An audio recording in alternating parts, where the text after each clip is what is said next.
ಅಲ್ಲ ಈಗ್ಲಿಂದಾನೇ ಅವ್ರು ಮೈತ್ರಿ ಮೈತ್ರಿ ಅಂತಾರೆ. ಅದಂಗೆ ಕುಮಾರಸ್ವಾಮಿ ನಿಮ್ ಜೊತೆ ಹೆಂಗ್ ಬರ್ತಾರೆ? ಕುಮಾರಣ್ಣ ಮಾತು ಕೊಟ್ಟಾಗೆಲ್ಲ ನಡ್ಕೊಂಡಿದ್ದಾರಾ? ಯಾವತ್ ಲಾಸ್ಟ್ ತಪ್ಪಿದ್ದಾರೆ? ಹಬ್ಬ ಹಬ್ಬ ಕುಮಾರಸ್ವಾಮಿ ಯಾವತ್ ತಪ್ಪಿದ್ದಾರೆ?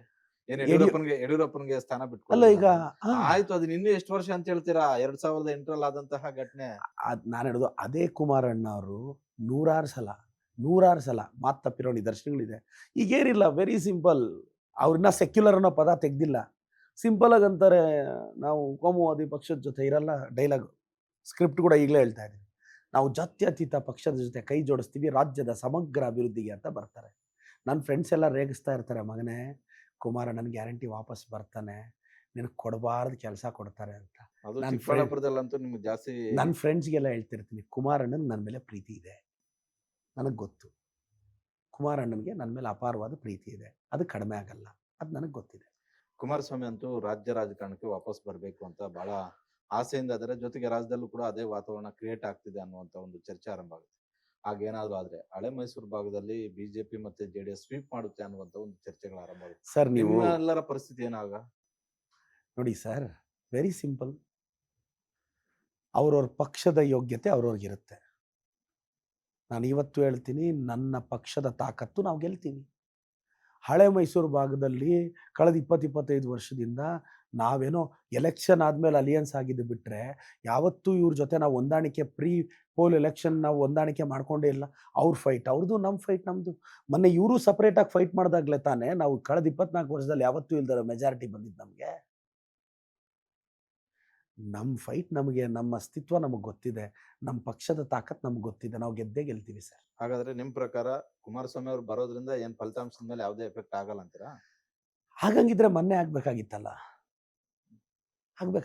ಅಲ್ಲ ಲೋಕಸಭೆಯಲ್ಲಿ ಆಯ್ತಲ್ಲ, ಈಗ ಅವ್ರು ಮೈತ್ರಿ ಮಾಡ್ಕೊಂಡಿದ್ರಿಂದ ತಾನೇ ಅವರು ಅಂದ್ಕೊಳ್ದೇ ಇರೋ ಸ್ಥಾನಗಳು ಗೆಲ್ಲೋದು ನೋಡಿ, ಕಾರಣ ಆಯ್ತು. ನಾವು ನೀವು ಇಷ್ಟೆಲ್ಲ ಗ್ಯಾರಂಟಿ ಲಾಸ್ಟ್ ಇಯರ್ ನಮ್ದು ಎಷ್ಟಿತ್ತು ಸೀಟ್ಸ್? 9. ಅಲ್ಲಲ್ಲ, ಮೊನ್ನೆ 9 ಗೆದ್ವಿ. ಲಾಸ್ಟ್ ಇಯರ್ ಒಂದು ಈ ಸಲ 9 ಆಯ್ತಾ? 9. ಅಂದ್ರೆ ಎಕ್ಸ್ಟ್ರಾ ಆಗಿರೋ 8 ನಮ್ಮ ಪಕ್ಷದ ಅಲ್ಲ ಕೆಪಾಸಿಟಿನ. ಹಂಗ್ ಲೆಕ್ಕ ಹಾಕಿದ್ರೆ ಯಾವತ್ತೂ ಕೂಡ ಕಾಂಗ್ರೆಸ್ ಮಿನಿಮಮ್ 9 ಗೆದ್ದಿದೆ. ಸರ್ ಇಲ್ಲ ಇಲ್ಲ, ಹಂಗಲ್ಲ. 2019 ಅದು ನೋ ಈಗಲೂ ಏನಾಗಿದೆ, ಕೆಲವು ಕಡೆ ಕ್ಯಾಂಡಿಡೇಚರ್ ಸಮಸ್ಯೆ, ಕೆಲವು ಕಡೆ ಇದೆಲ್ಲನೂ ಪ್ರೋಸ್ ಅಂಡ್ ಕನ್ಸ್ ಇದೆ. ಬಟ್ ನೆಕ್ಸ್ಟ್ ಟೈಮ್ ನಾವು ಇಂಡಿಯಾ ಖಂಡಿತವಾಗೂ ಗೆಲ್ತೀವಿ. ನನಗಿನ್ನೂ ಇವ್ರು ND ಅವ್ರು 5 ವರ್ಷ ಅಲ್ಲಿ ಇರ್ತಾರೆ ಅಂತ ನಂಬಿಕೆ ಇಲ್ಲ. ನಿತೀಶ್ ಕುಮಾರ್ ಯಾವಾಗ ಕೋಪ ಮಾಡ್ಕೊಂತಾರೋ ಗೊತ್ತಿಲ್ಲ, ಚಂದ್ರಬಾಬು ಯಾವಾಗ ಕೋಪ ಮಾಡ್ಕೊಂತಾರೋ ಗೊತ್ತಿಲ್ಲ. ಚಂದ್ರಬಾಬು ಏನೋ ನರೇಗಾ ವಿಚಾರದಲ್ಲೇ ಕೋಪ ಮಾಡ್ಕೊಂಡಿದ್ದಾರೆ ಅಂತ ಅಧಿಕೃತ ಅಲ್ಲ, ಟ್ವೀಟ್ ಅವರು ಮಾಡಿದ್ದಾರೆ. ಯಾವಾಗ ಕೋಪ ಮಾಡ್ಕೊಂಡು ಆಚೆ ಬರ್ತಾರೋ ಗೊತ್ತಿಲ್ಲ. ಬಟ್ ಏನೋ ಒಂದಂತೂ ಆಗುತ್ತೆ. ಆದ್ರೂ 2 ವರ್ಷ ಕಂಪ್ಲೀಟ್ ಮಾಡ್ಬಿಟ್ರಲ್ಲ ಹೆಚ್ಚು ಕಡಿಮೆ. ನೋಡೋಣ, ಇನ್ನು 3 ವರ್ಷ ಇದೆಲ್ಲ. 2 ವರ್ಷ ಕಂಪ್ಲೀಟ್ ಮಾಡಿದ ತಕ್ಷಣ 3 ವರ್ಷ ಕಂಪ್ಲೀಟ್ ಮಾಡಬೇಕು ಅಂತ ರೂಲ್ ಇಲ್ಲ ಅಲ್ವಾ? ಅಲ್ಲ ಈಗ ಮೊದಲ 2-2.5 ವರ್ಷ ಭದ್ರಾ ಮಾಡ್ಕೊಂಡ್ರೆ ಆಮೇಲೆ ಆಟೋಮೆಟಿಕ್ ಆಗಿ ಆ ಚುನಾವಣೆ ಈ ಚುನಾವಣೆ ಅದ್ರ ಮೇಲೆ. ಫಸ್ಟ್ ಭದ್ರಾ ಮೇಲ್ದಂಡೆ ಯೋಜನೆಗೆ ದುಡ್ಡು ಕೊಟ್ಟು ಭದ್ರಾ ಮಾಡ್ಕೊಳಕ್ ಹೇಳಿ ಅವ್ರಿಗೆ. ಭದ್ರಾ ಮೇಲ್ದಂಡೆ ಯೋಜನೆಗೆ ಆಯ್ತು, ಹಾ. ಅವ್ರಿಗೆ ಆಗ್ತಿಲ್ಲ. ಕರ್ನಾಟಕದಿಂದಾನೇ 28 ಜನ ಸಂಸದರಿದ್ದಾರೆ, ಹಾ. ಇಡೀ ರಾಜ್ಯ ಸರ್ಕಾರ ಇದೆ. ಹಾ. ಕರೆಕ್ಟ್ ಆಗಿ ಒತ್ತಾಯ ಮಾಡ್ಲಿ. ಅದೇನ್ ನೀವು ಯಾಕೆ ತಾವರಚಂದ್ ಗೆಲ್ಲೋಟ್ ಅವರ ಬಾಯಲ್ಲಿ ಹೇಳಿಸ್ಬೇಕಾಗಿತ್ತು? ಅದೇನು ತಾವರಚಂದ್ ಗೆಲ್ಲೋಟ್ ಹೇಳಿದ್ರೆ ಮಾತ್ರ ಈಗ ಆಗುತ್ತದು?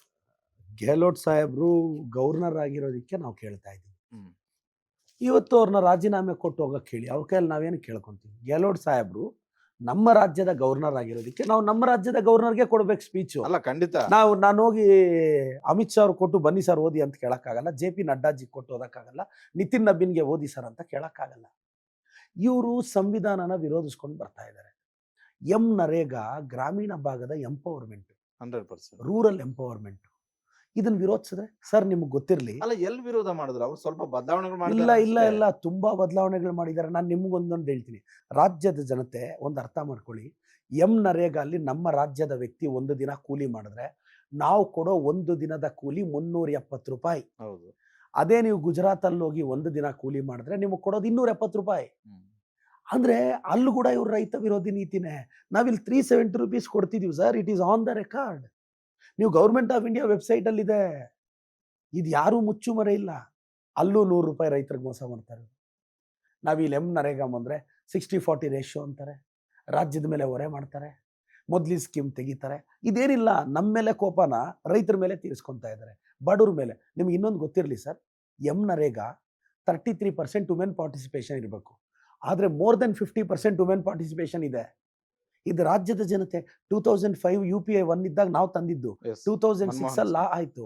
ನರೇಗಾನ ಯುನೈಟೆಡ್ ನೇಷನ್ಸ್ ಒಪ್ಕೊಂಡಿದೆ, ಇಂಟರ್ನ್ಯಾಷನಲ್ ಲೇಬರ್ ಆರ್ಗನೈಸೇಷನ್ ಒಪ್ಕೊಂಡಿದೆ, UNDP United Nation Development Programme ಒಪ್ಕೊಂಡಿದೆ, ಸ್ಟ್ಯಾನ್ಫರ್ಡ್ ಯೂನಿವರ್ಸಿಟಿ, ಲಂಡನ್ನಲ್ಲಿ ಕಿಂಗ್ಸ್ ಯೂನಿವರ್ಸಿಟಿ, ಹೌದು. ಕಿಂಗ್ಸ್ ಕಾಲೇಜ್, ಇವರೆಲ್ಲರೂ ಇದ್ರ ಬಗ್ಗೆ ಮಾತಾಡ್ತಿದ್ದಾರೆ. ಇವ್ರಿಗೆ ಹೊಟ್ಟೆ ಉರಿದೋಯ್ತು.